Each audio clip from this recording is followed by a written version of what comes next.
मैं एस.एल. बैरवा, सहायक आचार्य हिंदी, राजकीय कन्या महाविद्यालय बयाना, जिला भरतपुर, ऑनलाइन क्लासेज के तहत ई कंटेंट योजना अंतर्गत जो प्रक्रिया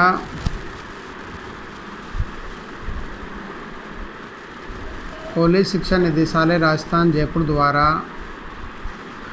प्रारंभ की गई है, उसी के तहत मैं आज जिस टॉपिक की या जिस प्रकरण की या बिंदु की चर्चा कर रहा हूँ, यह बिंदु BA part second year Hindi साहित्य प्रथम प्रश्न पत्र में सम्मिलित रीतिकालीन काव्य प्रश्न पत्र का शीर्षक है रीतिकालीन काव्य। उसके बारे में मैं जो चुनिंदा इस पुस्तक में टेक्स्ट बुक में जिन कवियों का हम जिक्र करेंगे, ये पुस्तक महाराजा सूरजमल ब्रज विश्वविद्यालय भरतपुर के BA part second year Hindi साहित्य के प्रथम प्रश्न पत्र में सम्मिलित है। और प्रश्न पत्र का नाम मैं आपको पहले ही बता चुका हूँ, रीतिकालीन काव्य। इस पुस्तक में, इस पाठ्य पुस्तक में 7 कवियों का ये संकलन है, जिसमें कवियों की चुनिंदा जो काव्य पंक्तियाँ हैं या उनके छंद हैं, उनका समावेश किया गया है। ये एक तरह से संकलन है, जिसमें जिन कवियों का इसमें संकलन किया गया है, उनमें रीतिकाल के जो लब्ध प्रतिष्ठित कवि हैं, उनमें केशवदास, बिहारी, देव, महाकवि भूषण, घनानंद, आलम और पद्माकर हैं। ये 7 कवि हैं, इनके बारे में हम बारी बारी से चर्चा करेंगे। तो आज हम जिस कवि के बारे में प्रस्तुत वीडियो में चर्चा को अंजाम देंगे, केशवदास है, उसके बारे में आज हम चर्चा करेंगे। तो बीए द्वितीय वर्ष हिंदी साहित्य में अध्ययनरत छात्राएं प्रस्तुत वीडियो को ध्यान से देखें, सुनें और इसका पूर्ण रूप से विवेचन, विश्लेषण या अवलोकन करें।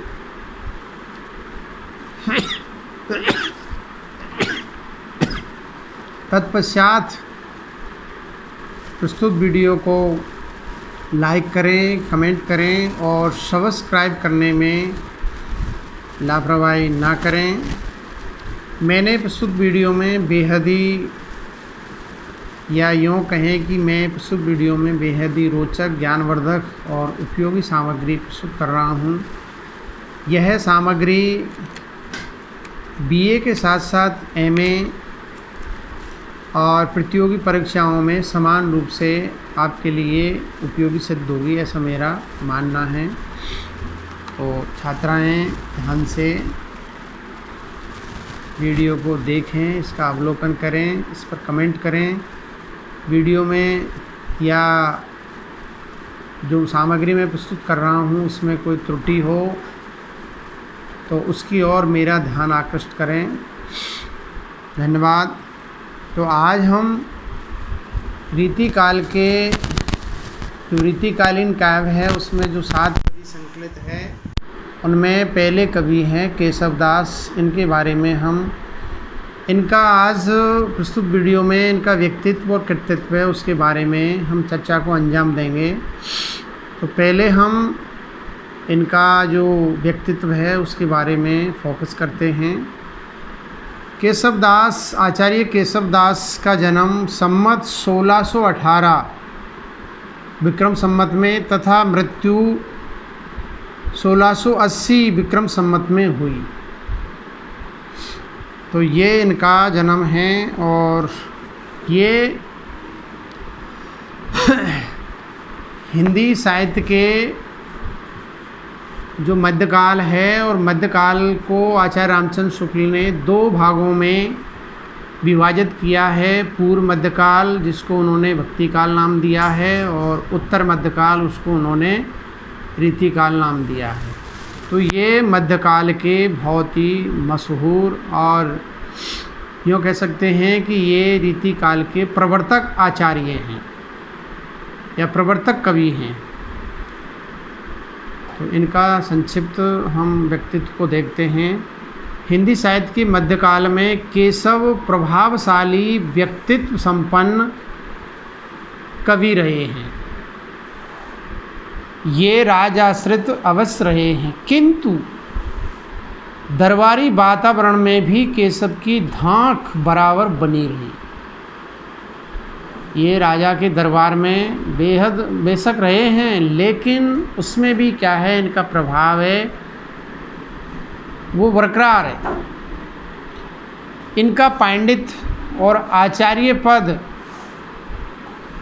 इनकी विद्वता के कारण ही सुरक्षित रहा है। केशव एक ऐसी प्रतिभा लेकर अवतरित हुए हैं, जो भी संपर्क में आता था उनके व्यक्तित्व से प्रभावित हुए बिना नहीं रहता था। तो विशाल व्यक्तित्व के धनी हैं, जो भी इनके संपर्क में आता है उस पर इनका प्रभाव है वो अवश्य पड़ता है। केशव का वंश और परिवार संपन्न और संस्कृत विज्ञों का था, अतः उनके मस्तिष्क में इतनी विद्युतापूर्ण शैली और ऐसे ऐसे कठिनतम और सार्थक शब्दों का आ जाना स्वाभाविक ही था, क्योंकि इनका जो पूरा परिवार है वो पढ़ा लिखा था। संस्कृत के इनके जो पूर्वज थे वो प्रकांड पंडित थे। केशव का अद्भुत व्यक्तित्व था। वे जन्म से ही द्विज थे और कर्म से भी द्विज हैं। द्विज का मतलब ब्राह्मण थे।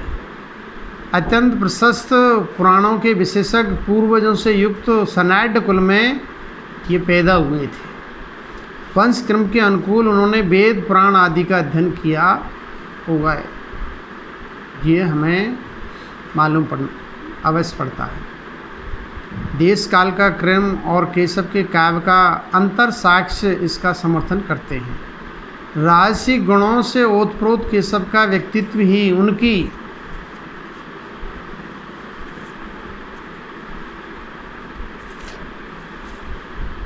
कृतियों में दिखाई देता है। एक आलोचक की ये पंक्तियाँ कि केशव मुगल दरबार की कृपा के अभिलाषी और शानदार वस्त्रों के प्रेमी थे, ठीक प्रतीत होती है। मालूम पड़ता है कि केशव आनंद सुख भोग को ज्ञान की तपस्या की अपेक्षा अधिक वांछनीय मानते हैं। जीवन में जो आनंद है उसको ले लेना चाहिए, ऐसा केशव दास का मानना है। सनाट ब्राह्मण वंश में पैदा होकर भी वे सादगी की अपेक्षा अलंकरण और श्रृंगारी वृत्तियों के पोषक थे, और इनकी जो कृतियां हैं उनमें हम बखूबी इन चीज़ों को देख सकते हैं। अपनी इसी मनोवृत्ति के कारण उन्होंने श्रृंगार रस का कहीं कहीं सीमा उल्लंघन भी किया है, अतिक्रमण भी किया है। वे रसिक तो थे ही, इसमें कोई दोहराया नहीं है। उनकी रसिकता के संबंध में अनेक बातों के बावजूद केशव की एक पंक्ति है, केशव केसन अस्करी असी अरेउन कराय चंद्र बदन मृग लोचनी बावा कई कई जाए। तो ये इनके बारे में कहा जाता है कि केशव केसन अस्करी। केशवदास जी कहते हैं कि मेरे साथ में बालों ने बुरा किया है। ऐसा तो अरी यानी शत्रु भी नहीं करता है, न जाने कब का मतलब बदला ये बालों ने लिया है। हुआ क्या था दरअसल में, बचपन में इनके बाल सफ़ेद हो गए थे, इसलिए लोग बाग बाबा कहकर इनको चिढ़ाते थे। तब इन्होंने लिखा था कि केशव केसन अस्करी असी अरुण कराए, चंद्र बदन मृगलोचनी बाबा कई कई जाए। चंद्र बदन मृगलोचनी यानी चंद्रमुखी, चंद्रमा के समान सुंदर चेहरे वाली, और मृगलोचनी यानी हिरणों जैसे नेत्रों वाली युवतियाँ इन पर कमेंट करती थी, इन पर व्यंग करती थी, इनका हंसी मजाक उड़ाती थी कि बाबा जा रहा है, बाबा जा रहा है। तो केशव केसन अस्करी बाला दोहा बड़ा सही है। अद्भुत व्यक्तित्व तो इसलिए भी था कि वे ज्ञानी, संस्कृतज्ञ और अध्ययनशील व्यक्ति थे। उनकी प्रारंभिक स्वरूप को देखे तो विदित होगा कि केशव के अंतर में, हृदय में पहले ज्ञान भक्ति की भावना प्रबल थी। उनकी ब्राह्मण वृत्ति और ज्ञान वृत्ति को अपेक्षा की दृष्टि से नहीं देखा जा सकता है। उनमें भक्ति भावना की भी कमी नहीं थी, भक्त भी थे, इसमें कोई दो राय नहीं। राम का यशोगान इसका प्रमाण है। शांति प्रिय और स्वाभिमानी केशव ने कभी भी अपनी विद्वता का ढिंढोरा नहीं पीटा। स्वाभिमान में उनमें था। वे कभी भी तुलसीदास की भांति दीन होकर अपने आराध्य के सामने झुके नहीं, गिड़गिड़ाए नहीं। दरबारी व्यक्ति के लिए अपने स्वाभिमान को बनाए रखना कठिन होता है। दरबारी व्यक्ति होता है, दरबारी कवि है, राज दरबार में रहते थे, पर केशव में वे नहीं था। बीरबल के कहने पर भी उन्होंने धन की याचना नहीं की। इसी प्रकार जहांगीर को दिया गया उनका उत्तर भी स्वाभिमानी भावनाओं का द्योतक है। जैसे यद्यपि हरिजू मांगवो दियो ही उपजाई, हो मांगो जगदीश पे सुनो साई सुख पाए। तो मांगना अच्छी चीज़ नहीं है। शांति प्रियता का प्रमाण इंद्रजीत सिंह और अकबर के बीच होने वाले संदर्भ को टालने के कार्य में मिल जाता है। दोनों में सामंजस्य बैठाया था। केशव स्पष्टवादी और निर्भीक व्यक्ति थे। वे चाटुकारिता से दूर थे, इसलिए स्वाभिमानी और स्पष्टवादी थे। केशव वे व्यक्ति न थे जो अपने आश्रयदाताओं की अनावश्यक और अतिरंजनापूर्ण प्रशंसा करते थे। बढ़ा चढ़ा करके अपने राज आश्रय में रह करके राजाओं की प्रशंसा है वो नहीं करते थे। जो वास्तविक है उसी का इन्होंने अपने काव्यों में चित्रण किया है। उनके जीवन और काव्य से ये प्रमाणित हो जाता है। अपने काव्य में पात्रों की दुर्बल और सबल दोनों ही पक्षों का सही चित्रण केशव दास जी ने किया है। संस्कृतज्ञ केशव परम विलासी और श्रृंगारी थे। इतने पर भी उन्होंने अपने ब्राह्मणत्व पर गर्व था। उनमें वाक्पटुता, चातुरी और अपनी बात को कई रूपों में कहने की वृत्ति थी। वे कभी न हारने वाले जीव थे। हार मानना उनके स्वभाव में नहीं था। यही कारण है कि मननशीलता और निर्भय समालोचकता केशव की प्रशंसनीय विशेषताएं हैं। ऐसे व्यक्तित्ववान केशव की कृतियों में उनकी स्वभाव और चरित्र की इन विशेषताओं को भली भांति देखा जा सकता है। तो ये केशव दास जी का अद्भुत जो व्यक्तित्व है उसको मैंने आपको संक्षिप्त में आपके सामने प्रस्तुत किया है। अब हम इनका जो कृतित्व है उसके बारे में संक्षिप्त जानकारी प्राप्त करते हैं। समय रहेगा तो केशव दास की कविता है उसके बारे में चर्चा करेंगे। तो इनका कृतित्व देखते हैं, क्या क्या इन्होंने लिखा है, कौन कौन सी इनकी मशहूर कृतियाँ हैं, जिसमें इनकी जो चुनिंदा कृतियाँ हैं, जिसमें रसिक प्रिया है, कवि प्रिया है, रतन बावनी, वीर सिंह देव चरित्र, जहांगीर जसचंद्र का, छंदमाला, विज्ञान गीता, नक्शिख, रामचंद्र का, राम अलंकृत मंजरी आदि कृतियों को हम बारी बारी से इनका संक्षिप्त में आपके सामने विवरण प्रस्तुत करेंगे। केशव की रचनाओं को लेकर भी विद्वानों में पर्याप्त मतभेद रहा है। गारसादा तांसी ने हिंदू साहित्य का इतिहास में केशव की 8 रचनाओं का उल्लेख किया है। शिव सिंह सरोज में केवल 5 ग्रंथों को ही केशव द्वारा रचित बतलाया है। मिश्र बंधुओं ने अपने जो मिश्र बंधु विनोद लिखा है उसमें 8 ग्रंथों को, और आचार्य रामचंद्र शुक्ल ने व डॉक्टर रामकुमार वर्मा ने केशव प्रणीत 7 ग्रंथों को ही प्रामाणिक और महत्वपूर्ण माना है। लाला भगवान दीन ने केशव के काव्यों का संपादन करते हुए इस संदर्भ में अग्रांकित ग्रंथों का उल्लेख किया है। छंद शास्त्र का कोई ग्रंथ, रामालंकृत मंजरी, जहांगीर जसचंद्र का, वीर सिंह देव चरित्र, रतन बामनी, रसिक प्रिया, कवि प्रिया, रामचंद्र का, विज्ञान गीता, नक्शिख और स्फुट रचनाएं।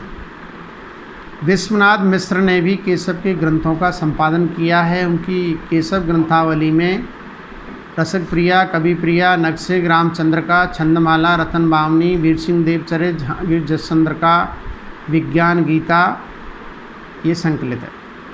केशव के ग्रंथों के विषय में अब तक जो मतभेद था वह एक प्रकार से समाप्त हो गया। यही कारण है कि आचार्य मिश्र जी के मत को सभी ने एक मत से स्वीकार किया है। अतः इन्हीं ग्रंथों का हम नीचे संक्षिप्त परिचय हम प्रस्तुत कर रहे हैं। तो नंबर 1 है रसिक प्रिया। यह रस विषयक रचना है। इसमें रसों का चित्रण किया है। आरंभ से ऐसा संकेत मिलता है कि यह रचना केशव ने इंद्रजीत सिंह के संकेत से की थी। इसकी रचना काल की जो लगभग संवत 1648 के आसपास इनकी रचना केशवदास ने की थी। इसमें सौंदर्य और रस का चित्रण किया है, किंतु यह केशव का अभिप्रेत सिद्धांत नहीं है। कारण उन्होंने भूषण बनन ब्राजयी कविता बनिता मित्र भी कहा है।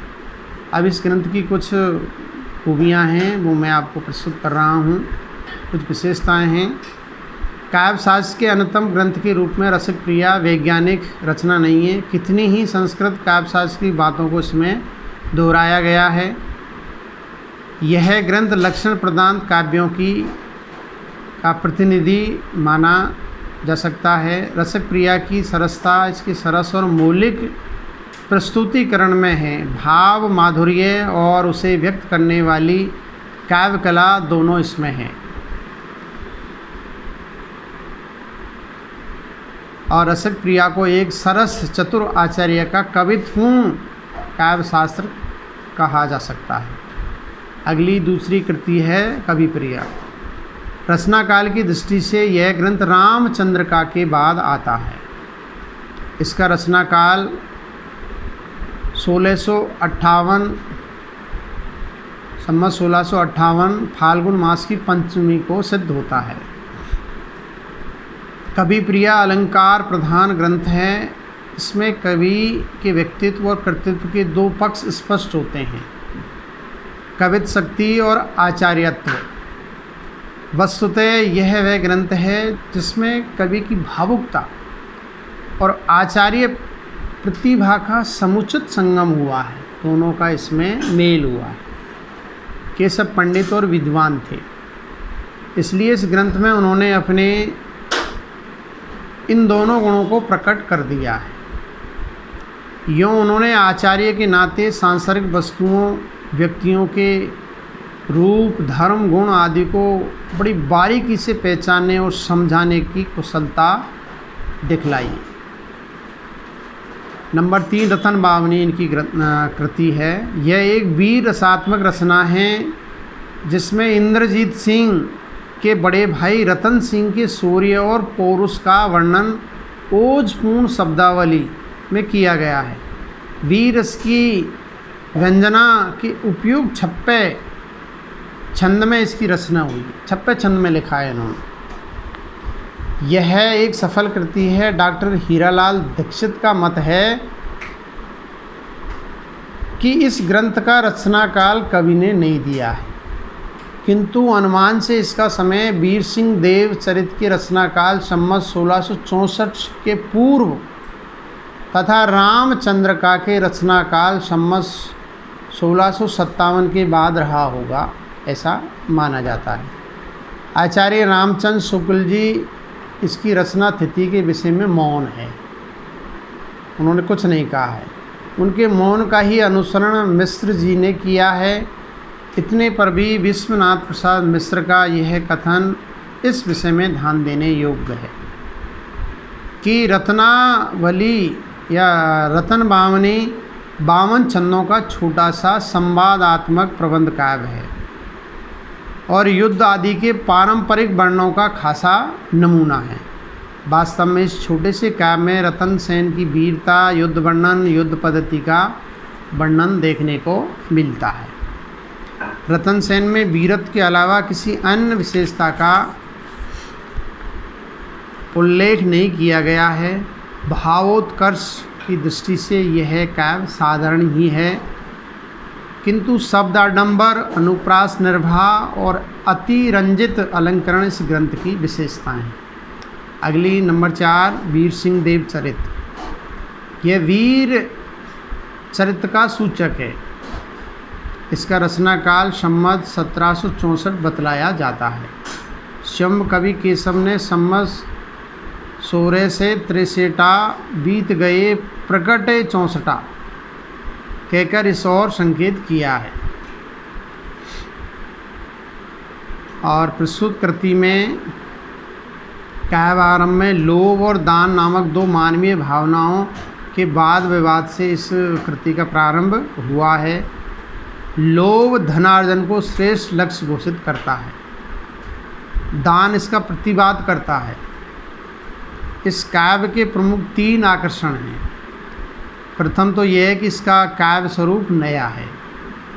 एक साधारण राजा की कथा मानवोचित पद्धति पर सुनवाना और उसमें देवी को साक्ष्य बनाना विलक्षण प्रक्रिया है।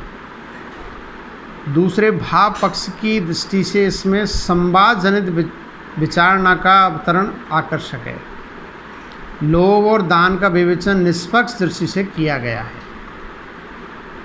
इस संवाद में लोक जीवन के धार्मिक, पौराणिक, सामाजिक और सारे अन्य विचार तत्व खुलते हैं। तीसरे संवादात्मक शैली, ऐतिहासिक आधार और रस अभिव्यंजक प्रसंग आदि की मार्मिकता इसकी अन्यतम विशेषता है। अगली 5वीं कृति है जहांगीर जसचंद्र का।